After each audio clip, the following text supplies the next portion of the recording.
వర్గాల ఆశాకిరణం మానశ్రీ మందకృష్ణ మాదిగ గారు గత 30 సంవత్సరాల క్రితం మాదిగ రిజర్వేషన్ పోరాట సమితి అని చెప్పేసి ఒక ఉద్యమం స్టార్ట్ చేశారు. ఆ ఉద్యమ లక్ష్యం ఏంటంటే ఎస్సీలలో ఉన్నటువంటి 5% రిజర్వేషన్ను ఏకీకృతంగా వర్గీకరించాలని చెప్పేసి ఆ ఉద్యమ లక్ష్యం. ఆ ఉద్యమంలో భాగంగా దాదాపుగా 30 సంవత్సరాలు మాదిగలు ఈ రాష్ట్రంలో ఎస్సీ వర్గీకరణ కోసం అలుపెరగని పోరాటం చేశారు. అందులో భాగంగా మాకు సహకరించినటువంటి కొన్ని రాజకీయ పార్టీలు అయితేనేమి, కుల సంఘాలు అయితేనేమి, వికలాంగులు అయితేనేమి, నా మాదిగ ఉపకులాలు కూడా పూర్తిగా ఎంఆర్పీఎస్ వర్గీకరణ కోసం సహకారం అందించాయి. ఈరోజు దేశ అత్యున్నతమైనటువంటి సుప్రీంకోర్టులో ఎస్సీ వర్గీకరణకు అనుకూలంగా తీర్పునివ్వడం మాదిగలందరూ చాలా సంతోషించదగ్గ గొప్ప విషయం.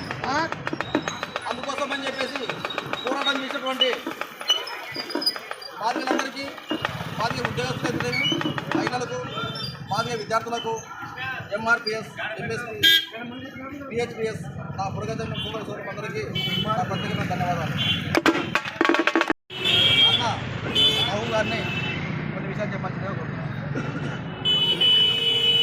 ముఖ్యంగా ఈరోజు ఎస్సీ వర్గీకరణకు సుప్రీంకోర్టులో అనుకూలమైనటువంటి తీర్పు వచ్చిందంటే మాన్యశ్రీ మందకృష్ణ మాదిగ గారు ఎంఆర్పిఎస్కి ఆయన చాలా పోరాటాలు ఉచితంగా చేయడమే కాకుండా కేంద్ర ప్రభుత్వం నుంచి మోడీ నుంచి పొందడం అనేటువంటిది ఏదైతే చేసినాడో ఆయన, అది నిజంగా కూడా మనము ఎంతో అద్భుతంగా మనము అనుకోవచ్చు. ఎందుకంటున్నాడంటే ఒక కేంద్ర స్థాయిలో ఒక ప్రధానమంత్రిని ఒక అంశం మీద ఒప్పించడం అంటే అది మామూలు లక్షణం కాదు.